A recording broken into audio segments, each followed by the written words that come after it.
Panorama group, जो सोचता है वो करता है।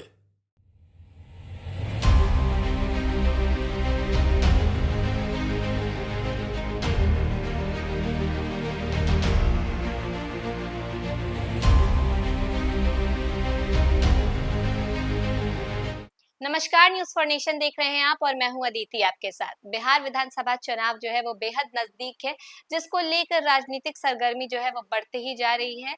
हलचल जो है वो काफी तेज होते जा रही है। ऐसे में इस बार लालू यादव के बड़े बेटे तेज प्रताप जो है वो जनशक्ति जनता दल, अपनी जो उन्होंने नई पार्टी गठित की है, उसके साथ चुनावी मैदान में उतर रहे हैं। लेकिन उनकी राजद में लौटने की जो संभावना है वो भी कम, मतलब इसकी भी चर्चा तेज है कि शायद वो वहां लौट सकते हैं। लेकिन अब इस चर्चा पर तेज प्रताप ने खुद विराम लगा दिया है। तो चलिए आपको इसके बारे में हम थोड़ा डिटेल में बताते हैं।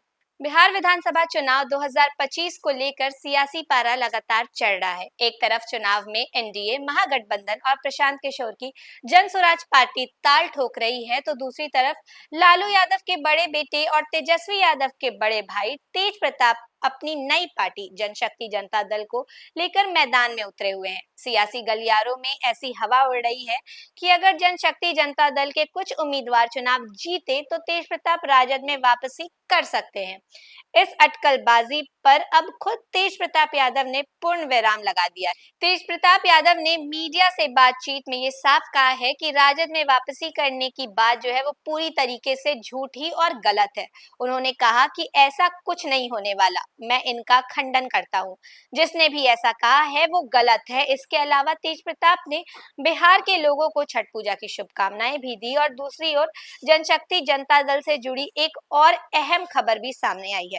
सुगौली विधानसभा सीट पर तेज प्रताप की पार्टी जनशक्ति जनता दल के प्रत्याशी श्याम किशोर चौधरी को मुकेश सहनी की पार्टी वीआईपी का समर्थन मिल गया है। दावा किया जा रहा है कि ये केवल वीआईपी नहीं बल्कि महागठबंधन का भी समर्थन है। ध्यान रहे कि सुगौल सीट पर महागठबंधन के दल वीआईपी के प्रत्याशी का नामांकन जो है वो रद्द हो गया था, जिसके बाद अब सहनी ने श्याम किशोर चौधरी को समर्थन देने की बात कही है। बता दें कि तेज प्रताप यादव की पार्टी 21 सीटों पर चुनाव लड़ रही है। आपको ये भी बता लें कि 243 सदस्यीय बिहार विधानसभा के लिए 2 चरणों में जो है वो मतदान होने वाला है। पहले फेज की वोटिंग 6 नवंबर को होगी, जबकि दूसरे फेज की वोटिंग 11 नवंबर को पूर्ण की जाएगी। 14 नवंबर को परिणाम जो है वो घोषित कर दिए जाएंगे। तेज प्रताप यादव की सक्रियता से ये भी साफ झलक रहा है कि वे अपनी राजनीतिक जमीन दोबारा मजबूत करने की पूरी कोशिश में है। बीते कुछ हफ्तों से वे लगातार जनता के बीच पहुंच रहे हैं, जनसभाएं कर रहे हैं और खुद को एक स्वतंत्र नेता के रूप में स्थापित करने की पूरी कोशिश कर रहे हैं। वही राजनीतिक विश्लेषक का मानना है कि तेज प्रताप का ये कदम न सिर्फ पारंपरिक यादव वोट बैंक में हलचल पैदा कर सकता है, बल्कि महागठबंधन के भीतर भी समीकरणों को प्रभावित कर सकता है। ऐसे में बिहार की सियासत में तेज प्रताप यादव की नई पार्टी जनशक्ति जनता दल आने वाले दिनों में क्या रंग दिखाएगी, ये तो देखना काफी दिलचस्प होने वाला है। तो देखा आपने कि कैसे राजद में वापस लौटने की सारी संभावनाओं पर तेज प्रताप ने खुद विराम लगा दिया है। उन्होंने कहा कि इन बातों का मैं खंडन करता हूं, ये पूरी तरीके से झूठ है, ऐसा कुछ नहीं होने वाला है। अब देखना ये होगा कि जो नई पार्टी बना के तेज प्रताप इस चुनावी मैदान में आ रहे हैं, उसमें यादव वोट बैंक पे कितना असर पड़ता है, क्या रिजल्ट्स आते हैं, ये तो 14 नवंबर को पता चल ही जाएगा। बाकी अपडेट्स हम आपको देते रहेंगे।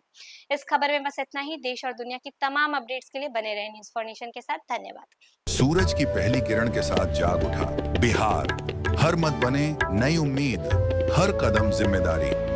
न्यूज फॉर नेशन की अपील, 6 और 11 नवंबर को घर से निकलें, वोट करें और अपने भाग्य विधाता खुद बने।